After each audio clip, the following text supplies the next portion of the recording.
La Televisión Regional.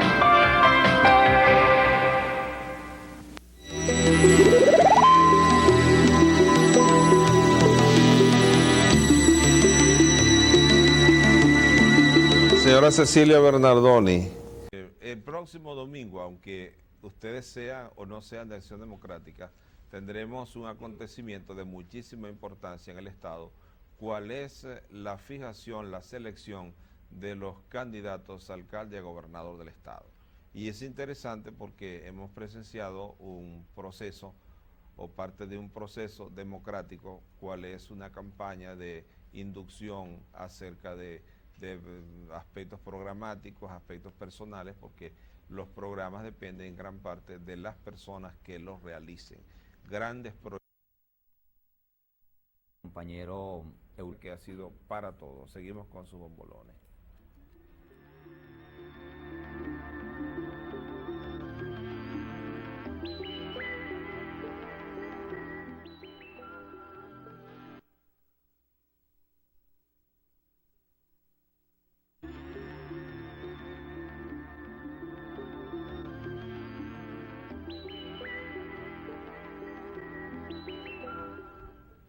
Su bombolón que le viene de un compañero de partido, yo creo, porque está muy enterado.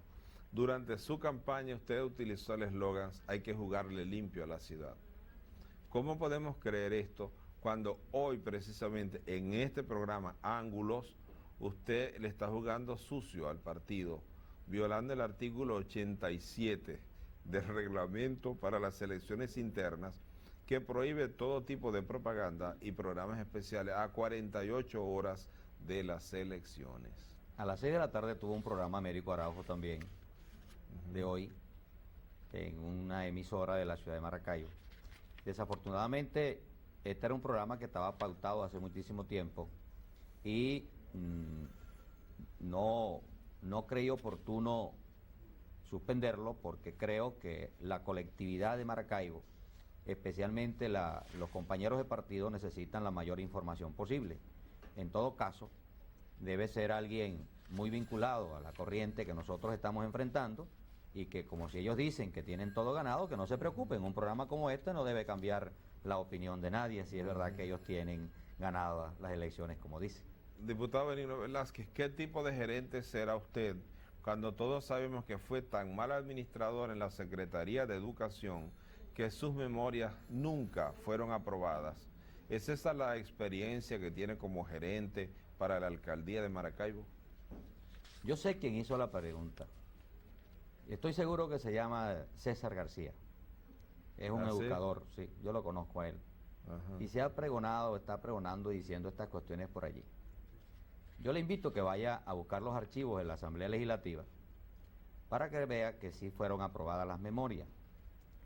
Esa fue la época en la que yo no sé dónde estaba metido César García, pero sí sé dónde estaba yo, que fue cuando la época en que perdimos las elecciones y cuando se dividió el partido, y la época en que yo fui secretario de Educación del Estado, que era gobernador Gabriel José Páez. Por razones de tipo política, la Asamblea Legislativa, que era en su mayoría contraria, no aprobó políticamente la gestión de esa época. No hubo sanción porque no tenían los votos correspondientes. Pero posteriormente, años después, conjuntamente con otras memorias y cuentas, la gestión administrativa fue aprobada totalmente.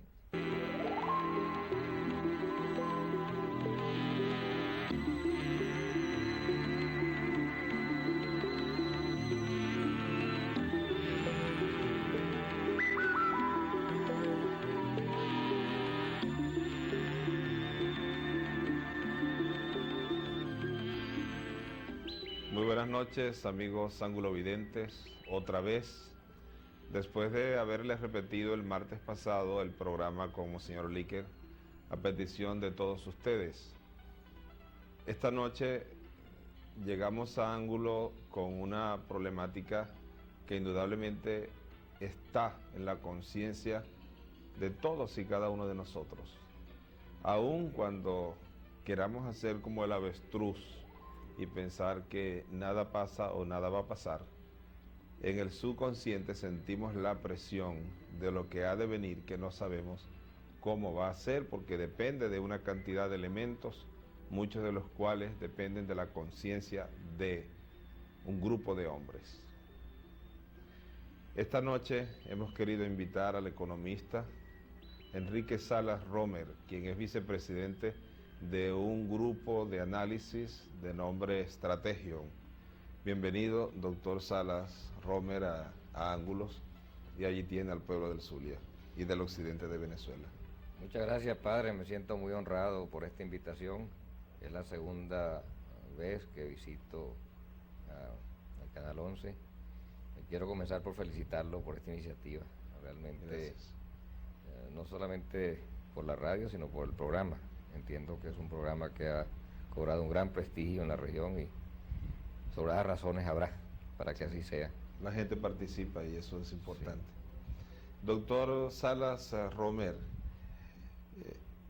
el presidente de la República, Carlos Andrés Pérez, calificó el momento como una encrucijada histórica. Nosotros ya en nuestra historia conocemos otras encrucijadas, como por ejemplo el 17 de diciembre de 1902 fue una encrucijada porque fuimos bloqueados en tiempo de Cipriano Castro y se habló entonces de una encrucijada histórica. Aquello fue muy grave, se solventó, se descubrió que la deuda no era tan grande como decían los bloqueadores. El 17 de diciembre también de 1935 muere Gómez y hay otra encrucijada histórica y sale López Contreras y dice: lo que hemos de hacer ya está previsto en la Constitución. Después hubo otra encrucijada histórica, así saltando algunas menos importantes, a la caída de Pérez Ximénez, 23 de enero de 1958. Después se llama encrucijada histórica también la toma de posesión de Luis Herrera, cuando dice: recibo un país hipotecado, cuando la gente veía la gran Venezuela y una gran iluminación sobre el futuro del país. Dice el presidente Herrera: recibimos una Venezuela hipotecada, y vuelve a temblar otra vez el cimiento nacional. Otra encrucijada histórica. Ahora el presidente Carlos Andrés Pérez, al tomar las riendas después de el mejor financiamiento del mundo y el gran milagro económico, dice: hemos tapado huecos con 23.000 millones de dólares, estamos en una encrucijada histórica. ¿Cuál de todas esas encrucijadas históricas le parece a usted que ha sido más grave? La pregunta es difícil. Esas palabras está una que es muy importante, que se utiliza mucho en muchos idiomas, en muchas áreas disciplinares, que ha pasado a casi todos los idiomas, incluso los sajones, y es la palabra innocens. Innocens significa inocente, significa justo, significa probo, significa sin daño. Sin embargo, esta noche vamos a hablar de unos inocentes que sí tienen un daño.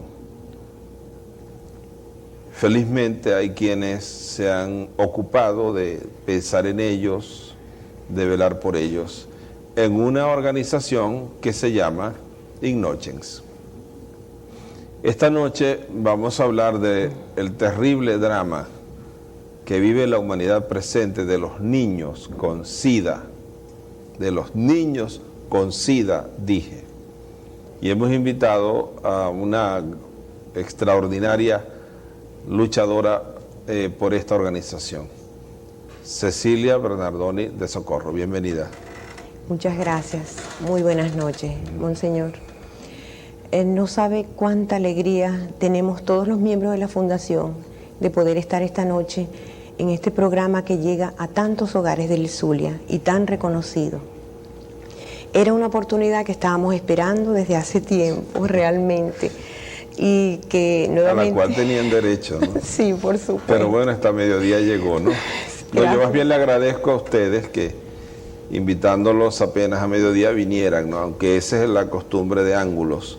Ángulos no remoja, no almacena invitados ni hace listas, sino que sus invitados son del día antes, de 2 días antes, del mismo día, algunas veces hasta 1 hora antes. Depende de lo que esté pasando, ¿no? Sí hay muchos niños con SIDA en el estado Zulia. Sí hay, monseñor. En este momento, cada día hay más, desafortunadamente. Pero en este momento la casuística de niños supera los 60. Divididos en 3... 60 niños con SIDA. Sí, de los cuales 29, casi 30, tienen la enfermedad clínica. Es decir, que tienen alguna manifestación, diarrea, neumonía, tienen el SIDA, la enfermedad. El otro, aparece pues en su sangre todo el... Exactamente, y ellos están contaminados y enfermos y probablemente el final pues sea pronto. ¿De qué edades? Están entre el grupo de niños afectados está entre 2 hasta 9 años, los que son por vía de la madre que los contaminó. Pero tenemos niños contaminados por vía transfusional que reciben transfusiones para su enfermedad, que tienen edades superiores a los 14 años. Ellos duran un poco más. Pero además del grupo de los... Un poco más. ¿Qué es un poco más? Eso es una interrogación que solo Dios sabe cuánto tiempo pueden vivir. Claro está, su calidad de vida y su supervivencia depende de un tratamiento que es costoso. Supervivencia. Supervivencia significa vencer el obstáculo, vencerlo, ¿no? No tanto convivir con él, sino vencerlo, eliminarlo. Pero la ciencia dice que hasta hoy, hasta este momento, que eso no es posible. Sí. Lo que sucede es que con el tratamiento ellos mejoran su calidad de vida y pueden tener ciertas actividades que no realizan si no lo llevan, si no lo reciben. Sí. Esa es la razón. Entonces, este tratamiento es bastante costoso. Ahora, legalmente, una persona que es contaminada por transfusión en un hospital, y se sabe que es ese hospital porque una persona no recibe transfusiones todos los días, ¿qué responsabilidad le cabe a la clínica o al hospital donde hacen la transfusión? Porque le han inoculado la muerte. Bueno, padre, han sucedido casos ya en varios sitios y eso está a nivel de juicios, ¿verdad? Realmente no sabemos cuál será el final del juicio, pero ninguna persona va a donar o va a administrar una transfusión si esa transfusión está contaminada. Esas transfusiones están muy bien evaluadas y se supone que de 40.000, una es la proporción que se dice en el mundo, puede estar contaminada. Pero lo que pasa es que aquí entonces nos han tocado muchos 40.000, porque aquí en Maracaibo tenemos varias personas contaminadas por transfusión, incluso señoras de 50 años, yo conozco 2 señoras sobre los 50 años que las contaminaron en una transfusión de sangre, ¿no? Sí, sí hay casos, e inclusive hay 5 niños del grupo de los contaminados que es por transfusión, pero cada día más se evalúan mejor las transfusiones. Lo que sucede con la transfusión, monseñor, es que la persona que va a donar es la que debe estar consciente si su vida es desordenada, si su vida es promiscua, si es que abusa de drogas, no debe donar sangre. Porque existe una época, lo que llaman el ventanal serológico, donde la prueba que se realiza de anticuerpos, el paciente da negativa esa prueba y él está contaminado. Sí. Y lo que pasa es que se dice, y no es un se dice así de pasillo, que el que tiene SIDA sufre psicológicamente del síndrome de la revancha, es decir, que él quiere contaminar a cuantos más pueda mejor, es como un alivio del propio mal saber que otros se han contaminado y por eso dentro de ese síndrome de la revancha es normal pensar que hay gente que va a donar a propósito, sabiendo que tiene SIDA y para contaminar. Sí, realmente ese es uno de los casos que puede suceder. Es cierto, yo conocí una pareja que iba a casarse, se diagnosticó la enfermedad en el señor y él insistía en el matrimonio, conociendo que iba a contaminar a la chica. O sea, son situaciones por ese problema neurológico que ellos están afectados primariamente. Imagino que no se casaron, ¿no? No, hasta ahora afortunadamente no. Hasta ahora no, pero ¿cómo quiere un hombre que tiene SIDA que una muchacha que no tiene SIDA se case con él? Ay, Dios mío. Es que eso, es decir, tendría que ser un voto de martirio allí, ¿no? De martirio matrimonial, además de todas las cosas que ya tiene la vida en común, diaria, cotidiana, añadir eso otro, ¿no? Sí. Ahora, ¿cómo es la vida de un muchacho, sobre todo de 14 años? Porque yo pienso que el problema se siente, se percibe, se sensorializa más en un muchacho que está a 14, 15, 16, 17 años que un niño de 2, 3 años que ni siquiera tiene conciencia de lo que tiene. Bueno, realmente tienen una vida bastante limitada. Ellos no asisten a las escuelas. Esa fue una de las razones por las cuales nos reunimos, porque ellos están privados de escuela. Ellos. ¿Por quién? Porque ninguna escuela recibe un niño que sea víctima de la enfermedad. Pero legalmente sí tendrían derecho. Tendrían derecho, por supuesto, legalmente tienen derecho a recibir la educación porque eso es obligatorio. En Estados Unidos se ha ventilado eso y en Europa también, ¿no? El derecho de los niños con SIDA a estar en una escuela normal. Sí, pero realmente en la escuela normal el niño afectado puede estar sometido a infecciones que realmente le harían daño, ¿verdad? Sí. Usted sabe que en la época infantil hay muchas infecciones y muchas enfermedades virales que su estado inmunológico no debería estar. Por eso se debe hacer una escuela preparada para ellos. Esa es una de las razones. Y también juegan, se rompen y sí sería un foco de contaminación, ¿no? ¿De qué nivel social proceden esos niños? Bueno, cuando comenzábamos le decía que teníamos 30 niños con la enfermedad, ¿verdad? Que superan hasta los 14 años. Tenemos un grupo de niños que son 32, que no han pasado los 18 meses de nacido y todavía aparecen positivos a la prueba porque tienen los anticuerpos de su madre. Y otro grupo de niños que siguen en el programa a pesar de estar negativos porque se han muerto sus padres o están enfermos de la enfermedad y ellos no son recibidos en escuela ni nada. Inclusive vimos un caso de unos niños que fueron sacados de un colegio porque su papá se había muerto de SIDA. En la escuela, Sí. me había dicho... Sí, el nivel social. El nivel social, sí, discúlpeme. El nivel social, mire, en la fundación tenemos 26 familias reportadas víctimas de la enfermedad, de las cuales 20 de esas familias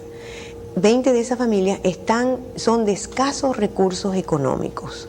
De manera que unos 22 niños son de muy escasos recursos económicos, viven en condiciones bastante malas, bastante pobres, no tienen el tratamiento que deberían tener por esa razón. ¿Ellos viven en su casa? Sí. Ellos viven en sus casas. Ellos viven en sus casas. Es decir, incluso aquellos que en sus casas no tienen recursos alimenticios ni nada. Exactamente, sí, tenemos algunos casos de ranchos a las orillas de cañadas, por ejemplo. ¿Y ahí viven niños con SIDA? Sí, allí viven niños con SIDA.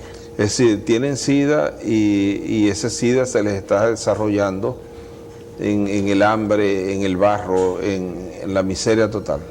Bueno, imagínense desnutrición acompañada de SIDA. Realmente la vida es más complicada para ellos. Porque precisamente lo que se ha escuchado siempre decir, y me lo decía aquí hace como 4 años un muchacho que tenía SIDA, era que el sistema alimenticio les podía permitir vivir, combatir la enfermedad, sobre todo el sistema alimenticio.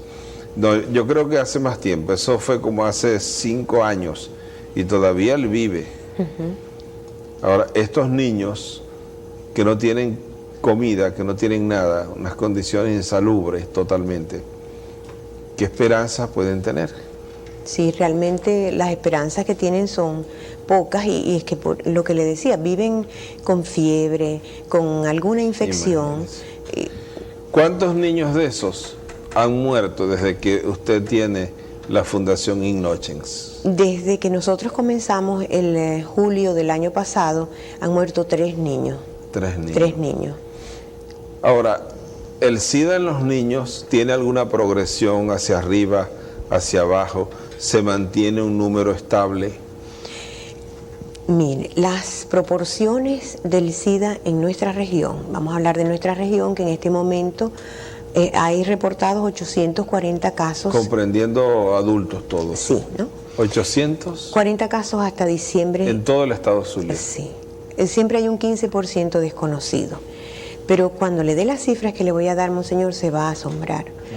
En banco de sangre se están reportando promedio bajo semanal 2 pacientes seropositivos, positivos para el virus, ¿verdad?, que han asistido a donar sangre.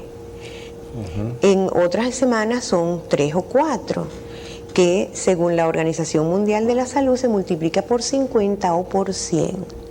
De manera que si estamos diagnosticando 2 por semana, que serían 8 por mes, serían como 400 personas alrededor de seropositivos, imagínense la población que vamos a tener dentro de 5 años. ¿Cuántos? De personas. Aproximadamente, sí. Millones. O sea, en el mundo va a haber más de 100 millones de personas En afectadas. el mundo sí, pero en el estado Zulia. En el estado Zulia vamos a decir que tengamos 200, unos 15, 20, 30 mil personas conocidas, ¿no? Ahora bien, la coordinación... 30.000 personas con SIDA contaminando a otros, eso significa peor que todas las epidemias que ha habido en Venezuela y en el estado Zulia. Sí, padre. Las proporciones son alarmantes, porque lo más grave es que el grupo de personas afectadas, casi el 65%, los datos que nos da la coordinación de enfermedades de transmisión sexual, la epidemiológica, con la cual trabajamos muy bien en equipo, estos datos nos permiten ver que las personas más afectadas están entre 18 y 39 años. Época reproductiva, la época activa de trabajo, las personas que deben estar mejor para la fuerza de trabajo y la fuerza que va a traer niños. Y la plenitud de vida. Claro. De manera que si en este momento nosotros tenemos 29, 30 niños y el año pasado eran 9, la proporción está como en 2 o 3 veces por año. ¿Y ellos por qué tienen SIDA? Los primeros, ¿por herencia? Sí. Porque hasta ahora habían dicho que el SIDA no se transmitía por herencia, pero si la sangre es la misma, debe ser, la concepción debe ser un sistema de transmisión del SIDA a las nuevas criaturas, ¿no? Sí. La madre infestada va a tener un bebé infestado en un 30% de los casos. El bebé se infesta en el vientre o cuando atraviesa su canal de parto o con la lactancia, monseñor. Por eso es importante que no lacte. Con la lactancia. Sí. También a través de la leche materna se transmite el SIDA. Sí. También a través de la leche materna. Esa es una de las cosas importantes que no se dice. Se dice que por contacto sexual y por transfusión de sangre, porque al principio decían que de mirar a una persona que tenía SIDA daba SIDA, que de hablarle cerca daba SIDA, es decir, una campaña terrorista, ¿no? Y de tal manera que sí se explicaba que la persona que tuviera SIDA estuviera marginada, se explicaba, ¿no? Después se ha aclarado y se ha dicho eso, pero pocas veces o casi nunca se dice que también por la lactancia, por el pecho de la madre, se transmite la enfermedad. Es decir, que el niño mama la muerte. Sí. Desafortunadamente esa es una de las vías de transmisión, porque en general las vías de transmisión son esas, ¿no? Sexual, ¿y eso se lo han dicho a las madres? A las madres que tenemos en el grupo, a todas estamos pendientes que no vayan a lactar al bebé que nace. Los que han nacido están recibiendo a través de la fundación la leche para que el niño reciba una leche sana. Estamos muy pendientes de eso. Esa es una de las medidas que se deben seguir con los niños.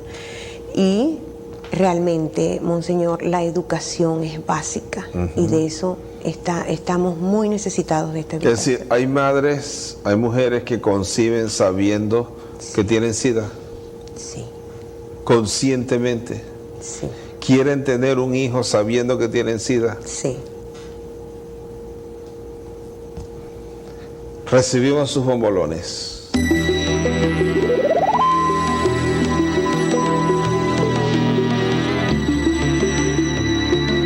La comunidad zuliana.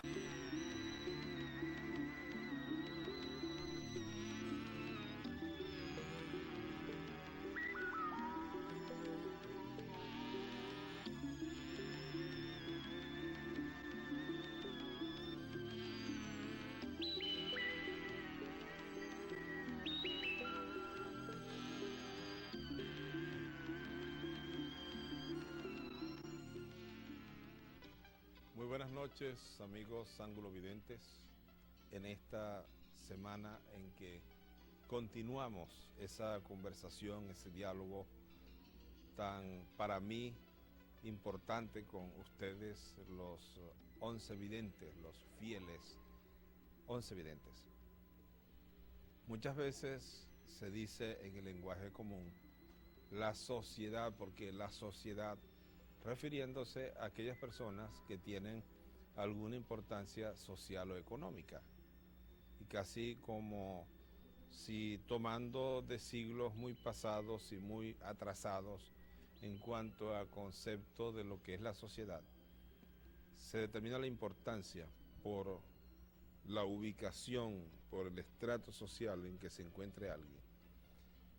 Sin embargo, Te digo porque siempre al cliente hay que decirle un precio un poquito más elevado, porque de ahí tipo, como quien dice, bueno, lo he visto yo en las películas, este tipo, entonces yo le digo porque siempre al cliente hay que decirle un precio un poquito más elevado, porque de ahí tipo, como quien dice, bueno, lo he visto yo en las películas, tipo japonés, que los japoneses como que dan un precio alto y de ahí se vienen bajando hasta que turcos. ya. Sí, más o menos así también. Sí, entonces comienza toda esa dialéctica. Sí, entonces uno conversa con ellas y eso. Déjemelo por tanto y por cuánto, ¿no? Eso es, entonces uno empieza a rebajarle ahí hasta que el cliente queda me compra, queda satisfecho. Y al que le da pena pedir allí. rebaja, queda listo, ¿no? Por ustedes. Bueno, porque hay gente que a la que le da sí, pena. ahí hay personas que no hay que decirlo también. Nosotros le damos un precio y ellas no lo compran. Y ustedes se quedan pi- calladitos en la boca. Bueno, por supuesto, porque eso es ayuda para uno. Es una ayuda para uno porque... Mire, pero ustedes son en el fondo una competencia para los negocios establecidos, ¿no? No, en ese aspecto, como le estuve explicando, no, porque nosotros llamamos al público, a la gente. Sí. Nosotros, al estar ubicado